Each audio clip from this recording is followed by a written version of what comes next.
So, welcome to what is going to be an irregular series of me having a chat with people I really know, like, and trust in the industry. And today I'm absolutely delighted to be joined by Daniel Clarke of Home Buyer Agency. Hello, Daniel. Hi, Simon. Thanks for having me.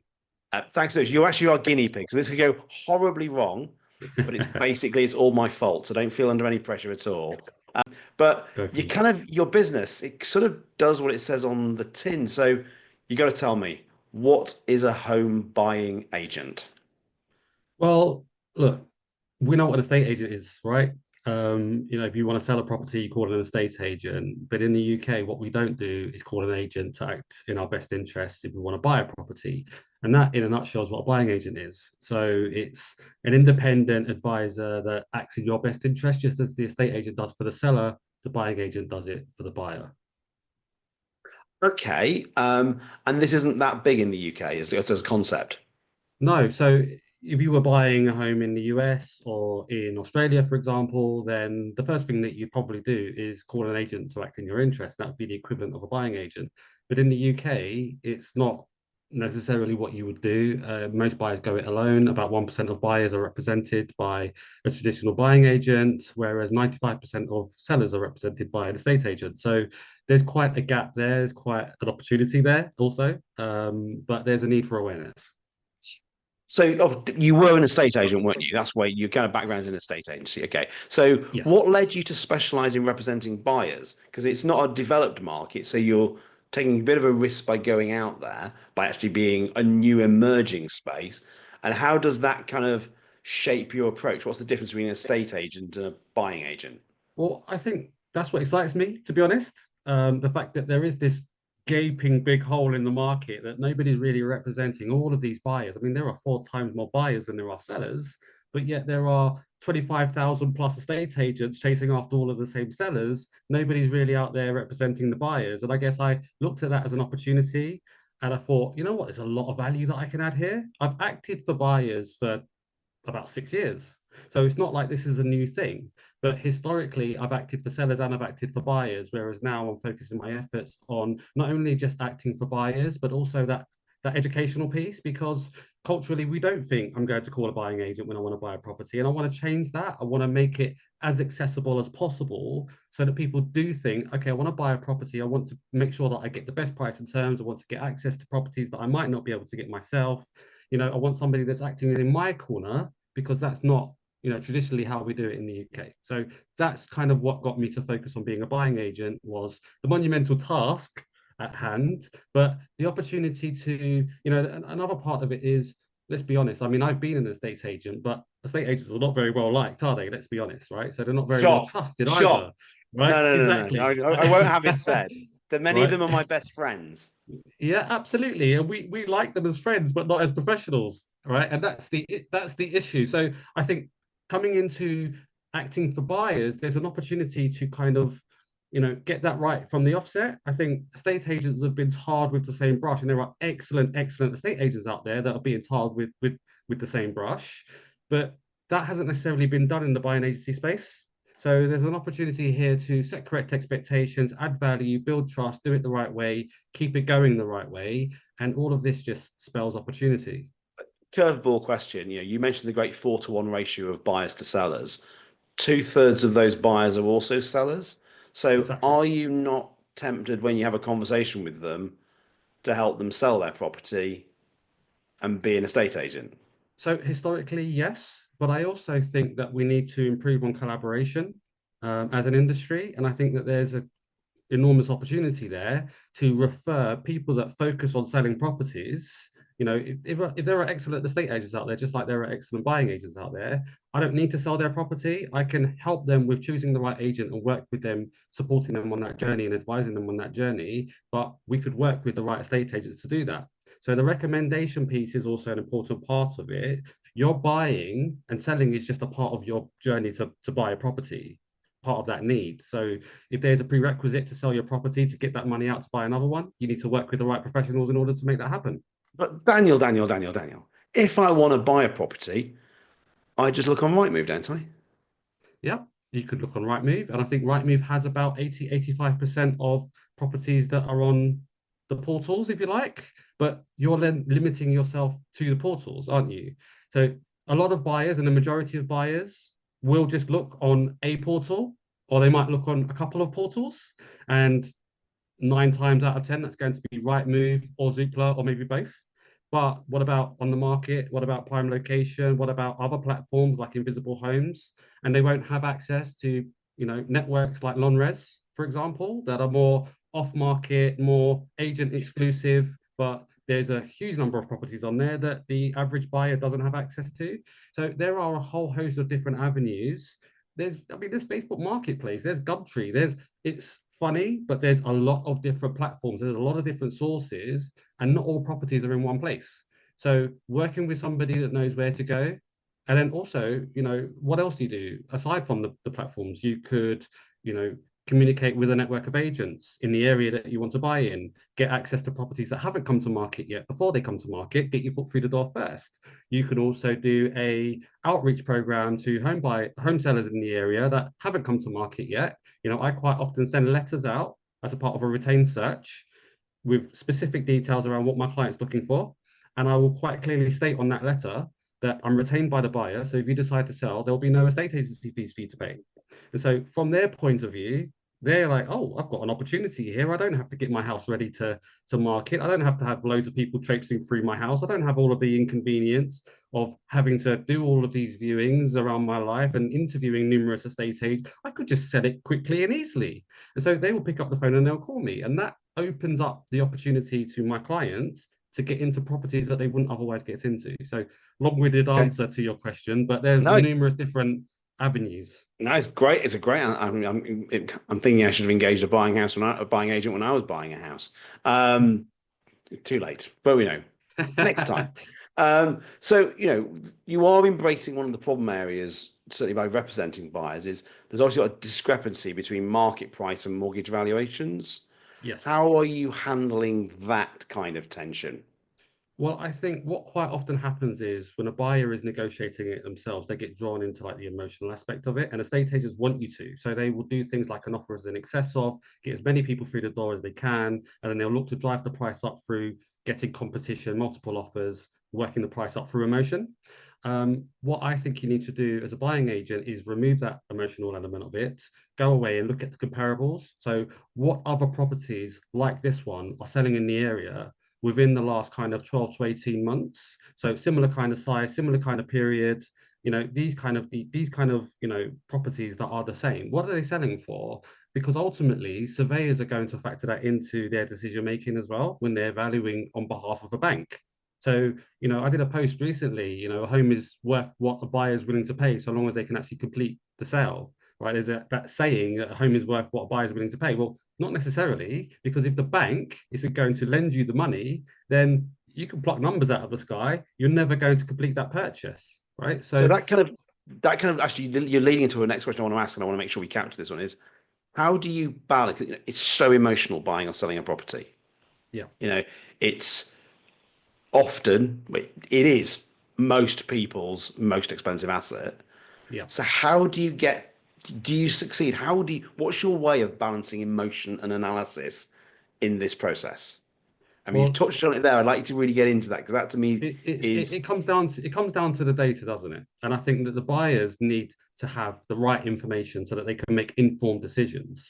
Are they knowingly overpaying for a property? Some people decide to do that, but majority of people unknowingly overpay for properties, and they wouldn't do that if they knew that was the case. And so it's really about giving them access to the right level of information. So if you're doing a market analysis and you're looking at what the other properties in the area are selling for, you can advise them based on what the other properties are selling for, and they can make decisions based on that. Do they then go and negotiate it themselves, or do they work with a professional that negotiates it on their behalf? That's their decision based on their budget, based on what they're comfortable with, all of those types of things. But it comes down to the data, and then they can go away and make informed decisions. It's not for me to make that decision for them, but what I will do if I'm negotiating it on their behalf is I will do it without the emotions because I'm not emotionally invested in the same way that a mm. buyer would be. So do you in your process, how are you giving the buyer talk me through the process a little bit more. Let's say I appoint you as a buying agent. I Yeah. give you my spec of what I'm looking for. how do you give me the clarity, the information, and the confidence I need to know when we find the property, I make the offer? Walk me through it a little bit, make it real for me, the process here of So you are the my buyer. Let's make it real. We've just offered for a house in Grantham. Yep, We're going through the process. We don't have a buying agent. We're just going through the estate agent traditional yep, process with yep, solicitors and conveyancers, all that. yep. Let's say before we've done all this, we'd spoken to you, given you our spec, talk me through it. What happens? So first things first, we go through a profile. So we go for a questionnaire and we make sure that we understand exactly what it is that you're looking for. And it might be a case that there are examples that you can share of properties that you've already found so I was speaking to somebody yesterday, she's been searching for 2 to 3 years, been a while, right? So, but she was able to then show me examples of the type of property that she's been looking for. So there's a couple of cases where she's had her offer accepted and the sales collapsed for issues during the conveyancing process with planning and so forth. And there were others where she just missed out because as she wanted to view them, they'd gone under offer. So she got there too late.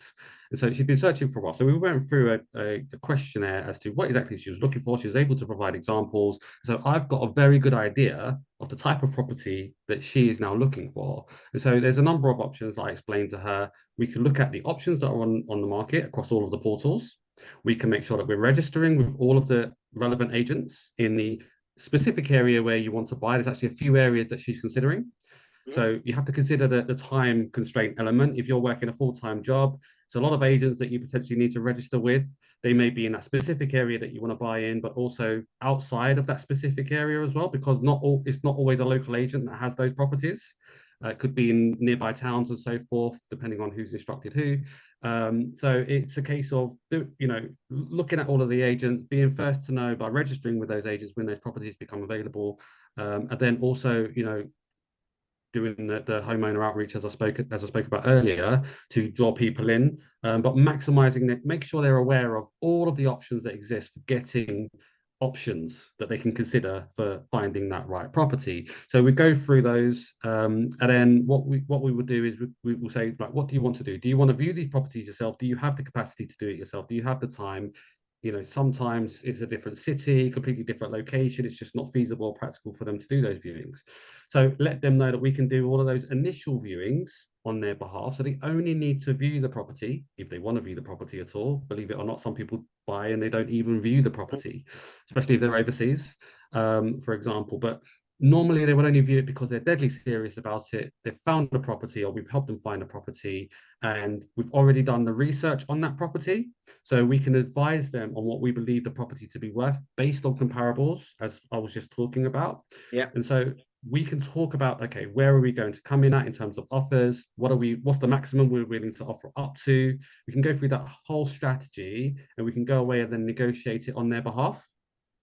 And once we get to that point in time where the offer has been accepted, and we will always look to save them as much as we possibly can, get them the best price, get them the best terms based on their circumstances. We also look to understand what the seller's circumstances are, because what's the seller's motivations? Why are they selling to begin with? Asking the right kind of questions are key to trying to leverage that position best you can on behalf of your client.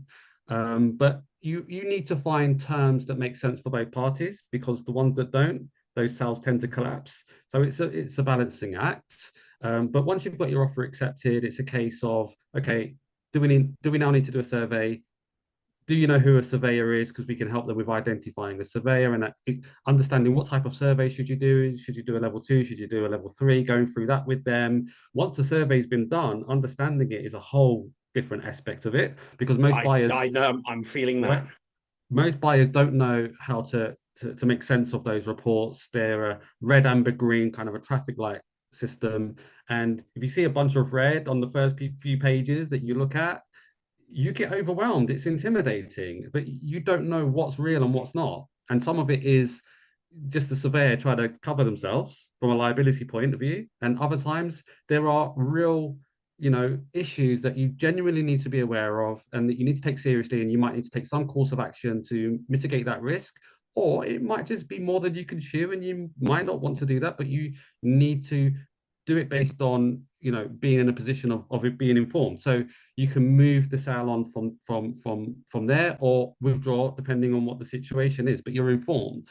Then it's just hand holding throughout the life cycle of that conveyancing process. And there are numerous issues that can come up. But the point is, we can, be there from the beginning all the way to the end and provide them with as much support and as much advice and as much hand holding as they need. And it's very specific to what they need help with and what the challenge is in terms of their search. So let me jump in here because I not a lot of people know this. So many people know this because I've told them this story so many times. I was most likely to become a second-hand car salesman at school. I actually did very on a large scale with Auto Trader. I had 350,000 cars on my forecourt. Yeah. I know from the second-hand car sales world, the last thing a car dealer wanted was someone who turned up with the buyer who knew something about cars. How do estate agents feel when there's lots of buyers out there. Let's say buyer A turns up and they're basically uninformed on their own and they're basically just going to just buy with their own kind of experience and knowledge. Someone turns up with a Daniel Clarke at their side. Aren't they a bit like, we are so, I was going to say screwed. If I just said screwed, there we are. It's like, Daniel's going to get one over us because he knows more about the process than anyone else. Explain to me how the relationship with estate agents work. Because you're going to help because you're going to make the process move through much more smoothly, or aren't you their worst enemy?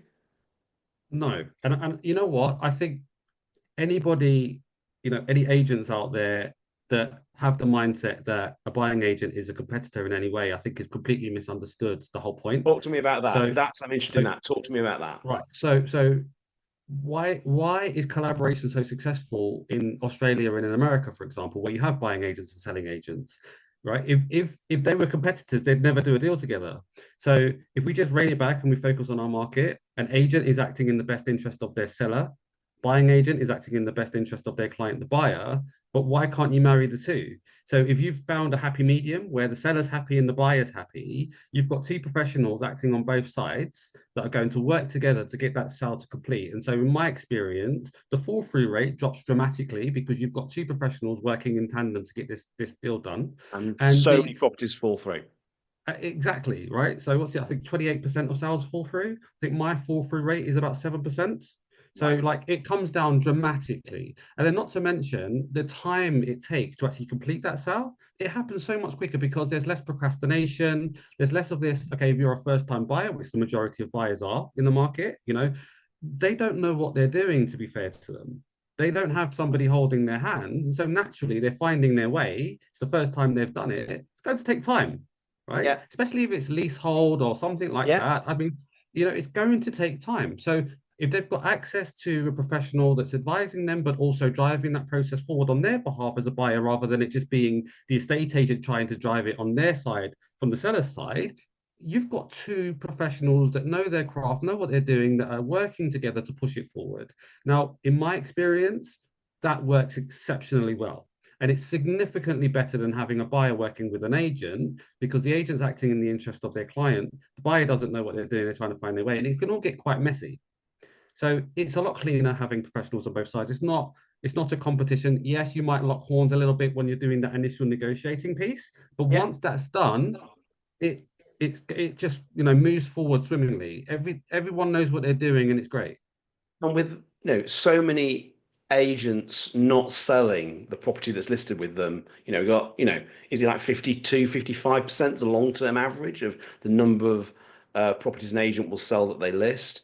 Actually, if Yep. they find the right buying agent, they've got more chance of selling the listing, haven't they? Because you could bring them people who are really motivated buyers who Yes. absolutely want that product because of the property, because of the questionnaire we did at the beginning. Yeah, no, absolutely. And you know what? In the interest of collaboration, because I don't have any interest in selling properties anymore, like I've been building some really good relationships with really high quality agents. And so one of the things that I've identified through working with agents, kind of a small number of agents, is that what tends to happen on a day to day is that the buyers don't call buying agents because they don't know buying agents exist. So they will call an estate agent and they'll say, look, I want to buy a property in your area. Do you have anything for me? And a lot of the time they don't. And so they will register them in the database and they will just sit there in that database and they may or may not eventually get instructed on something that meets their criteria. But often that doesn't happen. And that buyer will disappear into the ether and maybe eventually find a property with another estate agent more often than not. And the estate agents miss the trick because two-thirds of sellers are also buyers. Two-thirds of buyers are also sellers, Yeah. as you already commented on. And so the agent doesn't ever ask them, do you have a property to sell at that initial stage?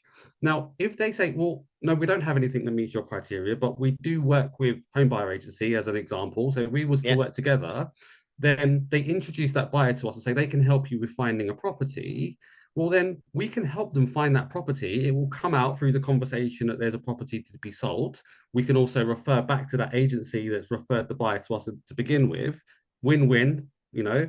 And then if there's a mortgage broker that's involved as well, because quite often estate agents work with a mortgage broker, what often happens is the estate agent will lose the opportunity because they don't have an opportunity for that buyer. Buyer will go off elsewhere. Whereas through talking to us, the lead and the opportunity can still go back to that mortgage broker. So you've created effectively a triangle where everyone's dealing with exactly the same kind of clients, but it's mutually beneficial. So that's the kind of example where an estate agent might view a buying agent as a competitor, but really they don't have to be. This can be very, very collaborative, and I think that's the direction that we need to take our industry. I I can't agree with you more. We need more collaboration in the industry. It's so fiercely competitive, and actually, there's more areas of collaboration than there should be way of competition. Albeit, of course, competition is good, and if you're all calling to see a value a house from an estate agent's perspective, I get that. But as an industry, we do better to be more collaborative with people who are different parts of the ecosystem that's out there. Yeah, So go on, yeah. dish the dirt, Daniel. Give us the trickiest deal you've helped the buyer secure. I'm expecting you not name names, but go on, give us a particularly juicy situation you've actually helped in. I think I don't know if I'd say it's the most challenging. It might take me a little while to consider what the most challenging one would be, but I did have a recent case where I had an Italian client. He wanted to buy a property, and this was as an inheritance for his kids, basically. So he wanted to buy a property in London, and he'd been looking for a while before he was introduced to me. And we viewed a few options. It was a question of leasehold versus freehold, understanding the difference, and blah blah blah. But we found a property. It was a new build property, and he was really overwhelmed by the whole process. Not only the Italian, so he's very emotional anyway, right? And I've got a lot of Italian clients, so it's quite a funny conversation that we often have. But he didn't understand anything about the UK property market, and it is different. It's very different Yeah. to how things operate over in Italy. So going through all of that, he needed a lot of hand holding, he needed a lot of explaining. But we found a property that he absolutely loved to the point where he didn't think that he'd be able to have found that property without me, despite the fact that actually this was a new build development. And so whilst that specific unit wasn't being advertised, the development was very widely being Mhm. marketed. But he wouldn't have found it himself because it's a case of, okay, you want to secure an investment. Where do you want to secure that investment? What area is going to make sense for you? Where are you going to get the right kind of yield? Like understanding the end to end, what are they trying to achieve and why? What does that really look like for them? And then going away and helping them achieve it. It's like solution engineering. Yeah. So Oh, I like that. I understood what they were looking for. And so I was able to present this property and it was in Northwest London. And so, he just didn't even know where to start with it. And the developer was being really, really difficult when it came to negotiating because what they didn't want to do was give the perception that they're willing to negotiate. And so if they had dropped the price in any way, there'd be evidence of that. And then other buyers would then use that evidence to negotiate the price down. Once you do it for one, you have to do it for them all, right? Yeah. They were refusing to do that. This was a cash buyer. So what we had to do was we had to be quite creative in the way that we structured it so that we could get him a discount without it being obvious that we've secured a discount. Right. So it went for a while with negotiations. It actually had to go through to the board to get sign off, but we managed to secure £45,000. And the way that we were able to secure £45,000 was So what by paying £45,000 off the price. correct. Wow. Well, £45,000 was the saving, but it wasn't off of the asking price. We paid asking price. So we Right. were able to get the developer to maintain the perception of value in their units effectively, Right. right? But they covered our stamp duty bill. Right.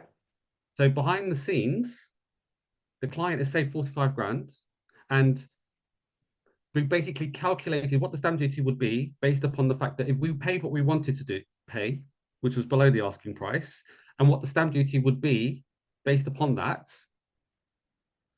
Paying asking price meant we actually paid a higher service stamp duty. Right. And so we calculated what we would have paid a stamp duty.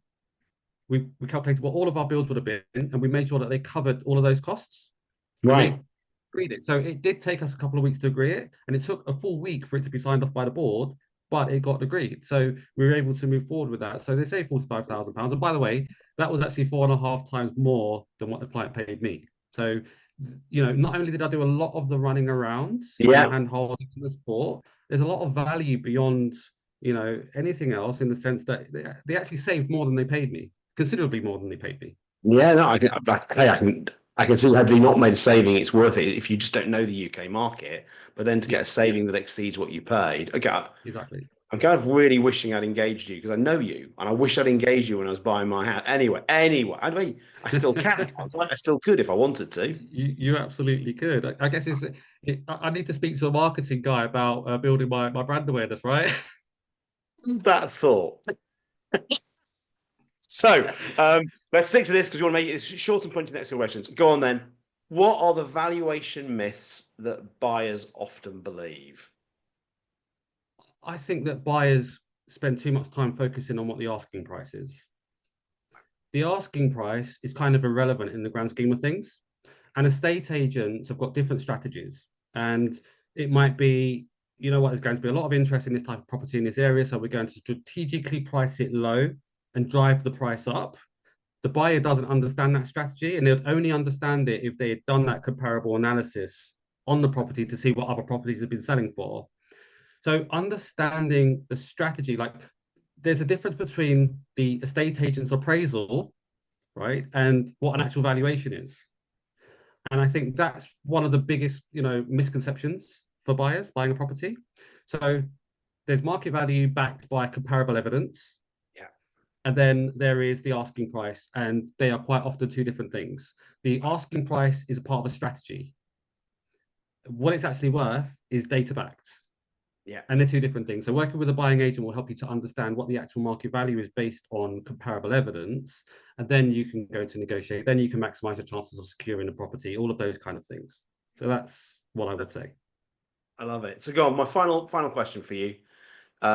If you had one bit of advice to a buyer,